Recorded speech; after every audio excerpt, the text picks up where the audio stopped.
गीत का संकेत किए। हमारे मतारी बहन लोग गावत थी और आज डीजे पर ही गाना बजाता है। आज का न हो, ये बहुत पुरान गाना है। थोड़ा सा एक नया कह दिया गया बस।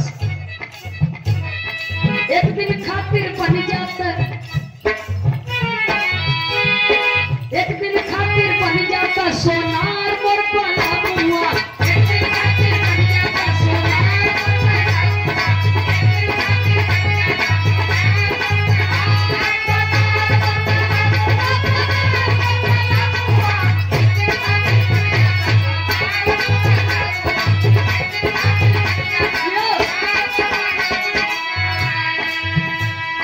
सास के लैया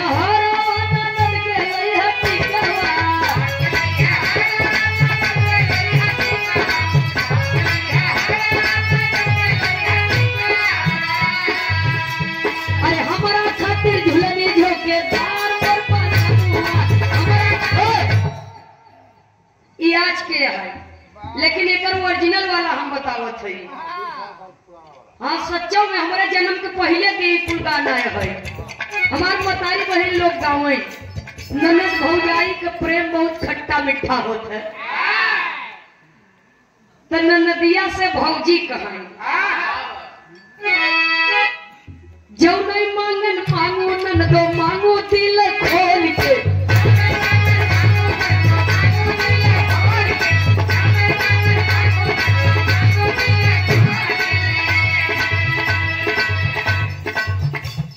देखिए प्रांजल के दादाजी ने कहा, बाबूजी ने कहा कि गाना हो, गाना में फूहरपन न रहे, अश्लीलता न रहे, इसलिए कि ये बिरहा हमारे दरवाजे पर हो रहा है।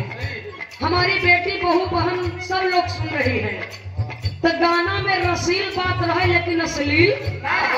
वैसा भी जब ज्यादा बढ़िया गाना था वो हमसे बनबम नहीं करते। वीडियो वाला गाना हमसे कम ही है, कम का एक कम ही नहीं है। ये बदे आइडियो सुनावत है, यही आप लोग सुने। मतारी बहन लोग गाँव जो नहीं मांगन मांगो ननदो मांगो दिल खोल के।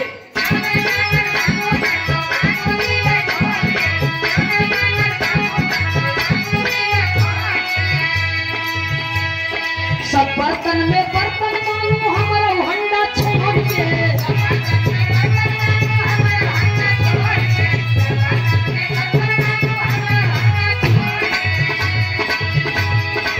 बर्तन में बर्तन मांगो हमारा हंडा छोड़ के। अरे जो तुम मांगो हमारा हंडा दे बैठनिया फोड़ के।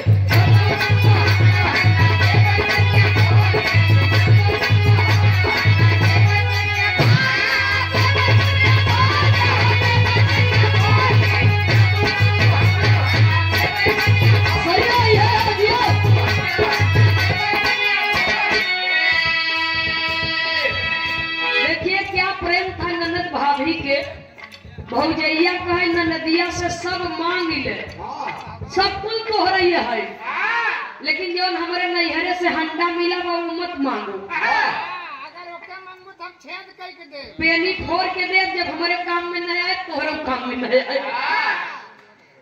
सुनने वाले बाबूजी एक लाइन और कहते हैं, सब भैया में भैया मांगो हमारो सैया छोड़ के।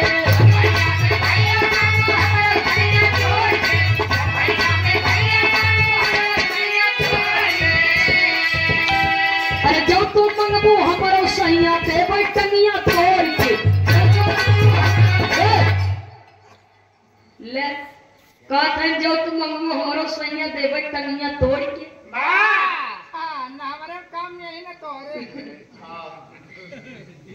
भैया एक प्रेम है, ये ननद भाभी का खट्टा मीठा प्रेम है बाबूजी, जेकरे बिना रिश्ता अधूरा लगत है।